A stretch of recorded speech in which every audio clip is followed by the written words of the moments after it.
Manusia adalah makhluk berkesadaran yang memiliki otak yang sangat powerful untuk mempengaruhi alam semesta. Otak adalah organ penghasil pikiran. Nah, agar manusia bisa menguasai ilmu mempengaruhi alam semesta, maka manusia juga harus bisa mengenali dan mengendalikan pikirannya sendiri. Karena pada dasarnya, pikiran adalah lokasi manusia mencipta atau tempat penciptaan. Karenanya, dalam filosofi Hono Coroko, pikiran itu disebut dengan cipto dan dilambangkan dengan huruf co setelah ho dan no.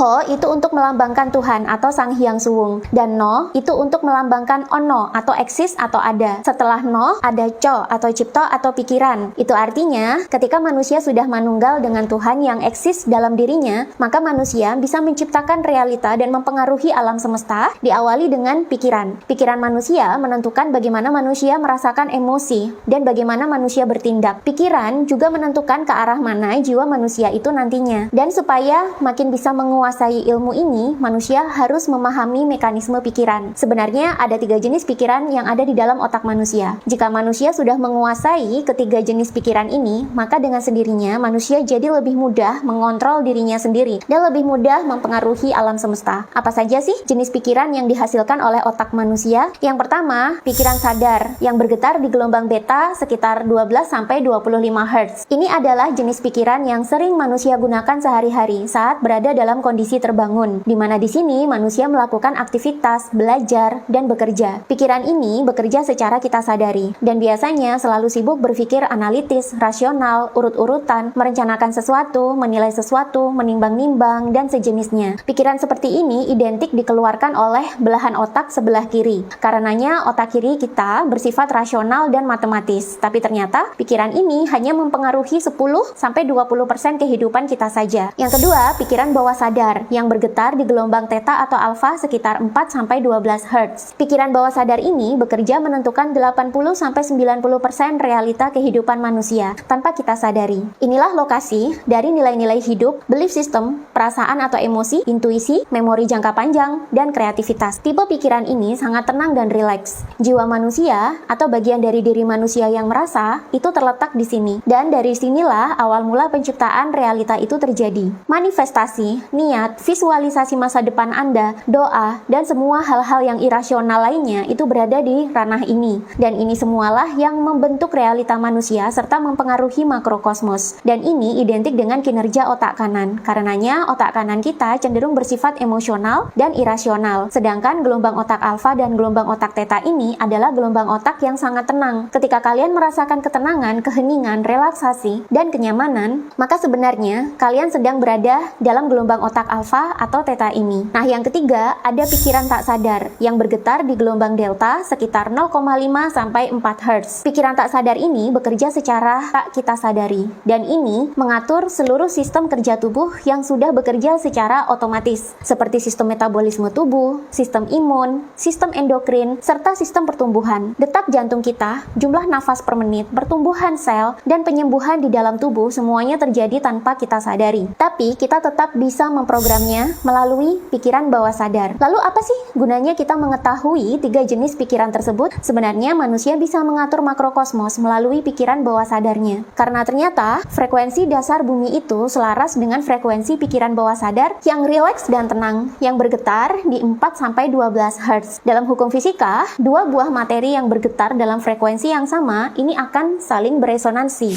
Kenapa sih orang spiritual itu banyak yang dianggap gila? Sebenarnya mereka bukan gila beneran, apalagi mengidap skizofrenia atau gangguan mental lainnya. Orang spiritual adalah orang yang kesadarannya cenderung lebih tinggi dibandingkan dengan orang-orang awam, sehingga mereka bisa berpikir melampaui apa yang biasa dipikirkan oleh orang kebanyakan, apalagi orang-orang yang masih bergetar di vibrasi yang rendah. Memang sih dalam spiritual ada yang gila beneran, atau kita sebut mereka itu orang yang halu atau delusi. Dan katanya kalau mental dan kejiwaan manusia itu tidak kuat, mereka bisa mengalami gila betulan selama proses spiritual. Nah, bagaimana sih caranya supaya tidak menjadi gila betulan atau halu atau delusi dalam proses spiritual, dan seperti apa sih isi pikiran orang-orang spiritual sehingga mereka kerap dikira gila beneran saking jeniusnya? Kita akan bahas selengkapnya di online kelas bulan ini dengan tema penyakit mental akibat spiritual dan hal gaib. Kita akan bahas detail tentang cara mencegah serta menyembuhkan penyakit-penyakit kejiwaan yang sering muncul dari dunia spiritual. Sayangnya kelas ini terbatas dan belum tentu akan saya adakan lagi, jadi mumpung ada, daftarkan diri kalian sekarang. Cek deskripsi video untuk informasi selengkapnya, dan pastikan kalian mendaftarkan diri kalian sekarang juga.